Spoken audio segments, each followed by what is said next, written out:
तर तिथं शिंदेच्या शिवसेनेचा दसरा मेळावा आझाद मैदानातच होणार आहे। आझाद मैदानात दसरा मेळाव्याची तयारी सुरू आहे। पाऊस असला तरी मेळावा तिथंच होणार असं आता ठरलंय। आझाद मैदानात दसरा मेळाव्याची तयारी जोरदार सुरू असल्याचं वृत्त आहे। या घडीची सगळ्यात महत्त्वाची ही बातमी आपण पाहतोय।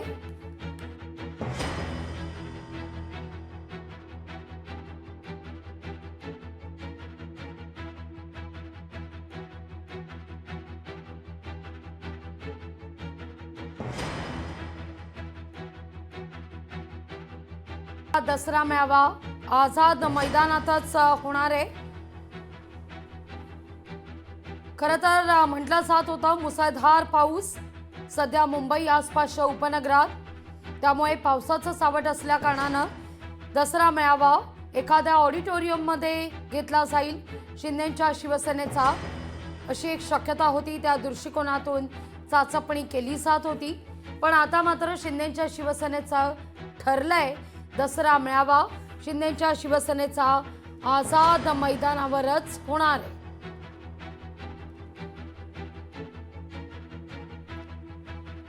त्यामुळे दसरा विचारांचं सोनं शिंदेच्या शिवसेनेकडून आझाद मैदानावरच लुटलं जाईल। आगामी महापालिका निवडणुकांच्या दृष्टीनं या दसरा मेळाव्याला विशेष महत्त्व। अधिक माहिती घेऊया आपले प्रतिनिधी स्वप्नील जाधव यांच्याकडून। स्वप्नील, काय अधिक माहिती?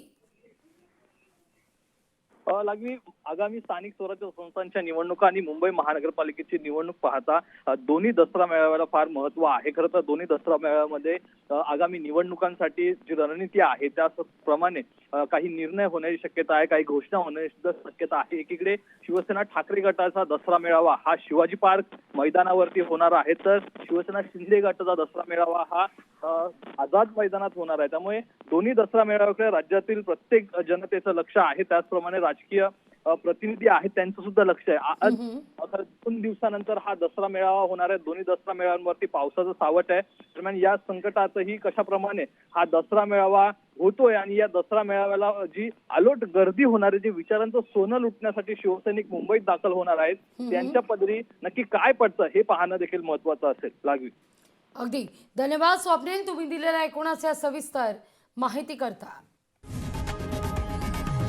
लोकशाही मराठी ऐका, पहा, जागरूक रहा।